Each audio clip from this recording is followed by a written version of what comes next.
Ben, sabi mo sa mga babae. Bakit ka naman dito ka?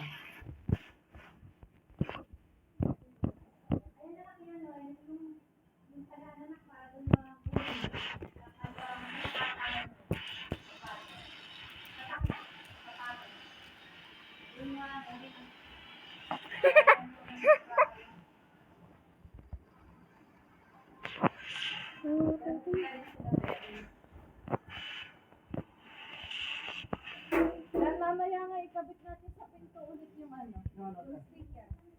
Yung nilagay mo sa keychain. Dapat pa rin. Sa pinto, sa kabila naman. Asa mo yung matagal na, girl? Ano nga po dito? Wala, hanap ko.